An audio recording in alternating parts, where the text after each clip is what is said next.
Hey guys, it's been a while. I've been super busy. If you follow me on Instagram, you will know that I am finally just doing makeup and I am not doing full-time teaching anymore. So let's prep and niche up and get her ready for this video.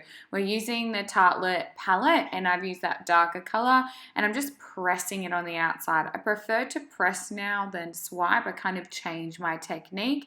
I'm just transferring the color to either side of the eye with all the product I've got. Don't worry about blending it out yet. Now, blending it out, you need to get a fresh brush that has nothing on it and blend it all the way up into the brow. Now, my prep and prime I put on before my foundation. Primer is essential. It helps it last longer. Now, that is the Prep and Prime Studio Fix Spray. That helps it last longer as well, and I press that into the skin. NARS Concealer, so amazing. I love this concealer. I've been using it for almost a year now, and I don't even use a corrector really with it because it's that good, and I always buff everything out with a beauty blender. Now, the Anastasia Beverly Hills contour is my favorite. I contour the cheekbone by using a little fluffy brush, and then I use the excess on the jawline just so it's not too harsh on the jawline and you get that kind of like cake face line.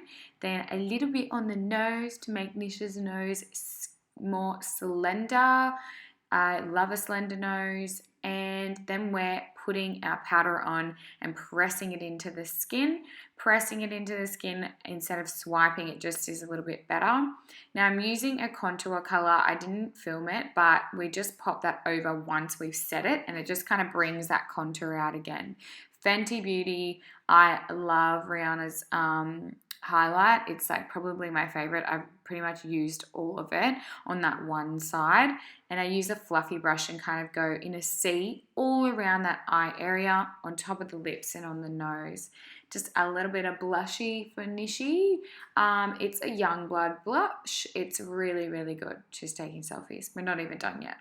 Now the brows, this is a little bit longer and more detailed. So doing the bottom, then the top and filling in and using the excess at the front, fluffing it up like that. And I'm just filling in any other little gaps because she doesn't have a lot of hair at the bottom down there. We probably should tattoo her brows. If you know, I do brow tattooing. Woo, look at them brows. Now the other side, bottom, top, fill out the end, and then fluff at the front. I kind of did it the opposite way around, but it doesn't matter. And the Huda Beauty liquid lipsticks, they're probably my favorite. They come in mini packs. Now, I did Nisha's hair before. I just when brushing it out, putting a bit of volume powder in the top. Make sure you like, comment, and subscribe, and I will see you next time.